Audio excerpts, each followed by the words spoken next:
রাজস্থানের ঝুনঝুন গ্রামের অঞ্চলে কয়েকটা মহিলা ছেঁড়া শাড়ি পরে এরা ঘোরাফেরা করতো এবং তাদের উদ্দেশ্য ছিল পুরানো বাসন নিয়ে নূতন বাসন দেওয়া। এবং সেই মতো এরা কী করতো না, যখন গৃহবধূরা একাকী থাকতেন সরল সাদাসিধে গৃহবধূরা যখন একাকী থাকতেন, তাদের বাড়িতে যখন পুরুষরা থাকতো না, তখন তাদের বুঝিয়ে সুঝিয়ে তাদের ঘরে ঢুকে যেত, গিয়ে কাজ হাসিল করে নিত। হ্যাঁ, ঘরের ভিতর ঢুকে কাজ হাসিল করে নিত।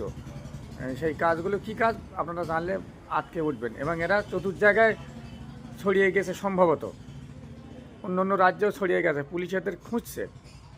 তো তারা ঘরে ঢুকে আপনার সোনা গহনা অলংকার নিয়ে পালিয়ে যেত, ম্যাজিকের মতো পালিয়ে যেত। তো বন্ধুরা সাবধান, এইরকম ধরনের মহিলারা বার হয়েছে, আপনারা এদের থেকে সাবধান। যে কেউ আসলে দরজা খুলতে যাবেন না, পরিচয়পত্র শুনে নিয়ে বাইরে থেকে কথা বলে নেবেন। কেমন বন্ধুরা? এদের দেখতে সাদাসিধে কিন্তু ভিতরে ভয়ঙ্কর অবস্থা।